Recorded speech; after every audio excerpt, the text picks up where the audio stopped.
Yes, indeedy. Let's jump right into it. So I saw a lot of updates over the weekend about Congress possibly coming to an agreement. Where do we stand with the shutdown, and how has this affected people financially?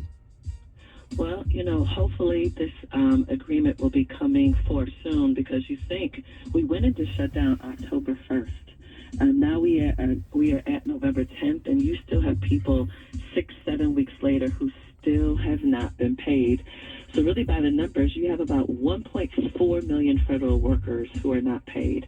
Half of those are furloughed, meaning that they're not working at all.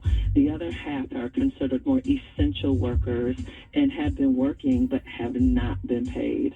So obviously, this has really significant impact, and hopefully, we will get to a resolution very soon. So, how have these veterans and their benefits been affected by the shutdown?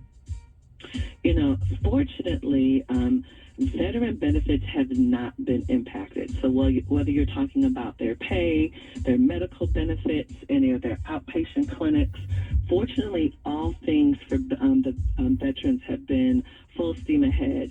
There have been some ancillary services that have been impacted, like their transportation programs. Certainly, they cannot call anybody right now related to the GI Bill or other programs and get anybody on the phone. But fortunately, those payments are still coming through for our veterans.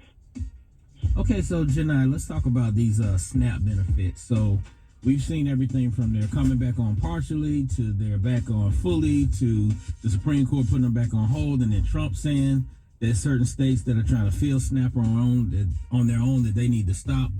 Where do we stand with the whole SNAP benefit thing as of this morning?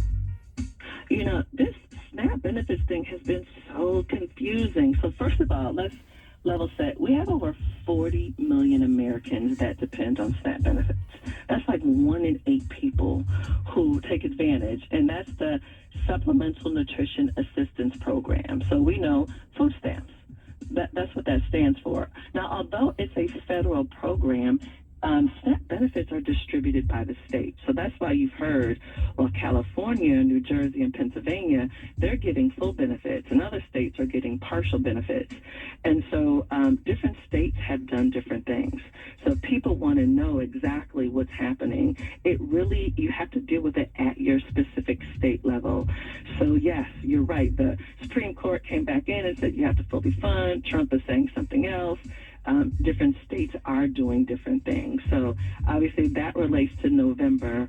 We have got to have a deal before we get to December, and it's going to be time for them to receive their next SNAP benefits. Yeah, Janai, because a lot of people's been hit hard from this shutdown and struggling to pay their bills. What are some tips? Do you have any that you can share to kind of help them get through these trying times? It's interesting. About a week or so ago, I had logged on to Chase. I have a Chase credit card. And immediately when I logged onto the site, it said, hey, if you've been impacted by the shutdown, please call us immediately. And so that's my advice to everybody. You need to contact every single person you owe. I don't care if it's your power company, your credit card company, your landlord, your mortgage company, your car insurance. You've got to let people know this is not the time to run and hide. You've got to communicate. Now, whether you've been impacted by the federal government shutdown or y'all know, lots of people have been laid off in the last several weeks. Communication is key. Communication is key. I don't want people using up all of their savings to pay bills when they could possibly renegotiate other terms. So again, don't run and hide. Contact every single creditor that you have. So you brought up something I wanted to ask. So I have a two-part question. Should people be dipping into their 401k? And also, what about those folks who get Medicaid, Medicare, and Social Security benefits? I'm going to handle your second part of your question first. So fortunately, Medicaid, Medicare, disability benefits, those have not been impacted. Fortunately, those funds come from a different budget. So all of our seniors, all of our folks, and even the kids who receive disability payments, there has been no impact there at all, fortunately for that. So the second question was, should you be dipping into your 401k as a last resort? I would not be going there first. I literally would be contacting all of my creditors just to see what are their terms, because you don't know how long you're going to need that money for. You don't know. So yes, it can be a potential resource for you, but again, as a last resort. Okay, so Janai, going in a slightly different direction, we had over 1,400 flights apparently that were canceled this morning alone with this whole TSA thing. I mean, air traffic control thing. So people are getting stranded around the country. If you have to fly, what are some things that people should do before flying? You absolutely need to contact your airline. I had a cousin who was here visiting me in Atlanta over the weekend and got to the airport yesterday, found out her flight was canceled. Fortunately, Delta, shout out to Delta Airlines, made good provision though. She got a hotel room, she got a meal. You've got to follow your airline very closely. You've got to communicate with them. Second thing people need to do is, if you are able to fly, please use your TSA app, which is by airport. That way you can see how long the security lines are. We've seen those crazy images of some lines being, hours long. One more shout out to Delta Airlines. For those of us who live in Atlanta, Delta has really stepped in. Have y'all seen the Delta employees working at the security lines right now?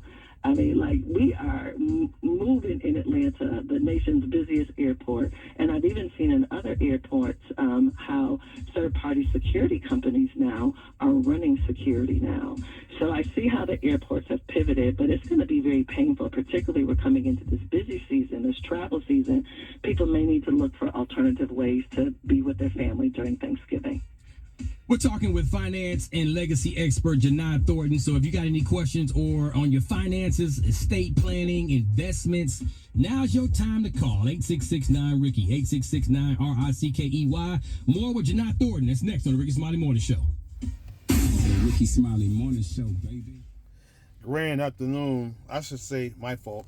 Grand morning. It's about 45 degrees Fahrenheit. A very cool morning here in southern Texas. I'm out running an errand before the rush hour starts, getting all my little errands done.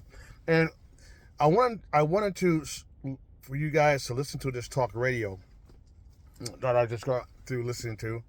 And I wanted you to hear it from the horse's mouth. A lot of things that were said on this talk radio show was actually false. This is why it's important to not listen to fake news. First of all, I want to say to all my veteran friends, I'm a veteran myself. I am a veteran myself. Happy pre-Veterans Day to all of us.